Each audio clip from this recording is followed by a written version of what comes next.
नमस्कार। कुछ लोग जीते जी किंवदंती बन जाते हैं। किंवदंती यानी ऐसी शोहरत जिसे लेकर किस्से कहानियों की शुरुआत हो जाए। ऐसे तो अपने अपने फन में माहिर ऐसे लोगों की इस दुनिया में कोई कमी नहीं है, लेकिन कोई जराइम की दुनिया में ऐसा नाम पैदा करे जिसे पुलिस से लेकर जज तक बस उसके नाम से पहचानने लगे तो हैरानी होती है।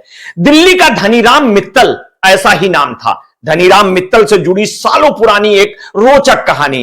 पहले तो आप इनकी योग्यता जान लीजिए।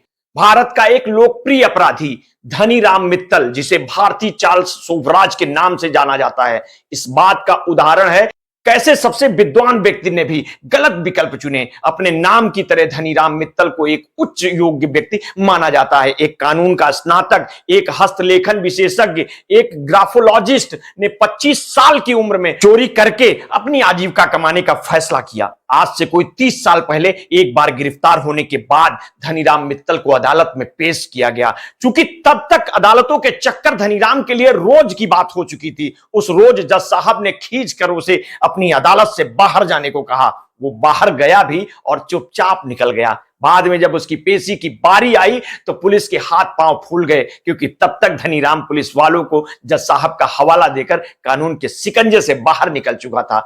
दुनिया में चोर तो बहुत हुए और आगे भी होंगे, लेकिन धनीराम के धनीराम बनने की कहानी दूसरे सुनने को नहीं मिलेगी। पुलिस के पुराने धाकड़ अफसरों की माने तो धनीराम के पास जैसा दिमाग है वैसा किसी और के पास नहीं था। वो अक्सर आंखों के सामने खुलेआम और दिन के वक्त चोरी करता था और देखने वाले खुद भी अपनी माल चोरी होते हुए देखने के बावजूद उसे रोक नहीं पाते थे। धनीराम अब तक करीब 1000 से ज्यादा सिर्फ गाड़ियां चुरा चुका है। करीब 1 साल पुराने एक सीसीटीवी फुटेज में धनीराम मोबाइल फोन पर बात करते हुए सड़क पर टहलता दिख रहा था, लेकिन चंद मिनट बाद ही वो वहां से एक मारुति कार चुराकर फरार हो जाता है। असल में यही धनीराम मित्तल की खासियत रही कि वो अपने काम यानी जरायम में इतना माहिर है कि उसका दूर दूर तक कोई तोड़ नहीं था। लेकिन ये तो धनीराम के जिंदगी की बस एक झलक भर है। 50 सालों के चोरी के करियर में उसने ऐसी ऐसी वारदातों को अंजाम दिया कि सुनते सुनते इंसान थक सकता है, लेकिन किस्से खत्म नहीं हो सकते। पुलिस को तो 2 से 3 पीढ़ियां उसके देखते देखते बदल गईं। चोर पुलिस का खेल तक बदल गया, पर वो नहीं बदला। उसने चोरी पर रिसर्च करने के लिए बाकायदा पढ़ाई तक की। वकीलों से छुटकारा पाने और अपने ही केस को खुद पैरवी करने के लिए एलएलबी की पढ़ाई तक कर डाली। वकील बन गया, फिर हैंड राइटिंग एक्सपर्ट की पढ़ाई की। इतना ही नहीं, बाद में ग्राफोलॉजी की डिग्री भी हासिल कर ली,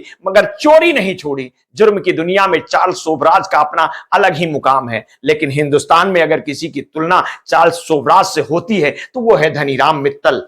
इस नए दौर के गुनहगार जुर्म की बारीकियां सीखने दूर दूर से धनीराम के पास लोग पहुंचते रहे हैं और उसकी जी हजूरी करते रहे हैं। कई ऐसे भी मिसाल हैं जहां सिर्फ धनीराम से मिलने के लिए जरायम की दुनिया के कई खिलाड़ी बड़े घर यानी जेल की रोटी भी खा चुके हैं। धनीराम ने जुर्म के इस दागदार करियर की शुरुआत आज से कोई 25 साल पहले तब की थी, जबकि उसकी उम्र करीब 25 साल के आसपास रही होगी। और इतने ही साल पहले 1964 में वो पहली बार पुलिस के हत्थे चढ़ा था।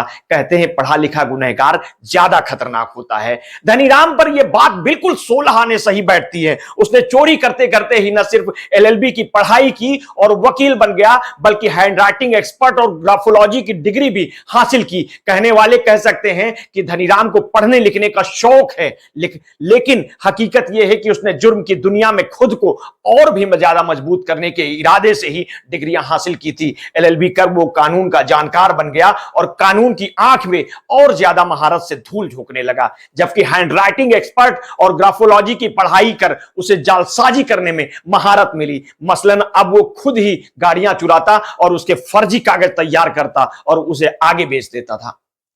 ऐसा अजीब कारनामा सिर्फ धनीराम ही कर सकता था। रोहतक कॉलेज से ग्रेजुएशन के बाद वो फर्जी दस्तावेज के जरिए रेलवे में भर्ती हुआ था। 1968 और 74 तक बतौर स्टेशन मास्टर का काम किया है। 1964 में धनीराम को फर्जी ड्राइविंग लाइसेंस बनाने के आरोप में रोहतक एआरटीओ ने गिरफ्तार कराया था। आज से कुछ साल पहले जब चोरी करते करते उसे बोरियत होने लगी तो उसने कुछ नया करने की सोचा और उसी दौरान यानी 70 के दशक में धनराज ने अखबार में झज्जर के एडिशनल जज के खिलाफ विभागीय जांच के आदेश की खबर अखबारों में पढ़ ली। इसके बाद कोर्ट परिसर जाकर जानकारी ली और एक लेटर टाइप कर सीलबंद लिफाफे में रख दिया। इस पर हाईकोर्ट के रजिस्ट्रार की स्टैंप लगाई, साइन किए और विभागीय जांच वाले जज के नाम से इसे पोस्ट कर दिया गया। लेटर में 2 महीने की छुट्टी के फर्जी आदेशों को जज ने सही समझ लिया। ये छुट्टी पर चले गए और अगले दिन कोर्ट में हरियाणा हाईकोर्ट के नाम से एक लिफाफा आता है जिसमें विभागीय जांच वाले जज के छुट्टी पर होने के कारण कोर्ट का काम ना रुके, इसलिए 2 महीने का जज का काम ये देखेंगे।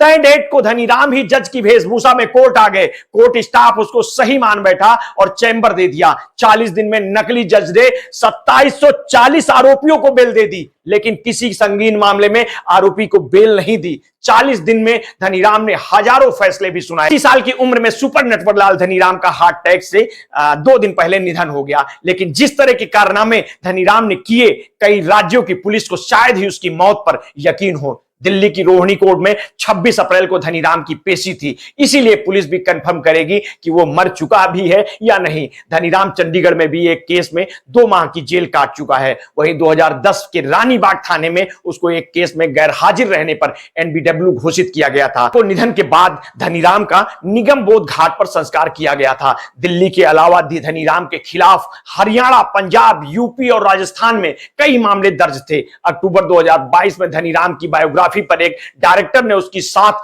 फिल्म साइड की थी, जिसमें धनीराम के अनूठे किस्से जल्द देखने को मिलेंगे। धनीराम ने कहा था कि लोग खुद धोखा खा जाते हैं, उसने किसी को चोट नहीं पहुंचाई। पुलिस के मुताबिक धनीराम पर जालसाजी के 150 केस दर्ज हैं। उसे हूबहू लिखावट का मास्टर माना जाता है। एलएलबी पास कर ठग खुद ही अपने मुकदमे की पैरवी करता था। दिल्ली में मित्तल के खिलाफ सबसे अधिक एसीपी राजपाल डबास ने कार्रवाई की है। वे पहले एसआई और फिर इंस्पेक्टर बने। राजपाल की तैनाती पीसीआर में थी। कार चोरी की काफी मामलों में उन्हें मित्तल को अरेस्ट किया था। हाल ही में धनीराम बुराड़ी इलाके में रहता था, इससे पहले वो नरेला में रह रहा था। धनीराम का जन्म हरियाणा के भिवानी में 1939 को हुआ था। कुल मिलाकर के धनीराम का चैप्टर 2 दिन पहले क्लोज हो गया। धनीराम की डेथ हो गई। मिलते हैं हम किसी नए स्टोरी के साथ। आपने अगर अभी तक हमारे इस चैनल को सब्सक्राइब नहीं किया है तो कर लीजिए और बेल आइकन दबाना ना भूलिए। अगर आपको हमारी स्टोरियां अच्छी लगती हो तो अपने हित मित्र शुभचिंतकों में उसे शेयर कर दिया करिए। अपना ध्यान रखिए। बहुत बहुत धन्यवाद। साधुवाद।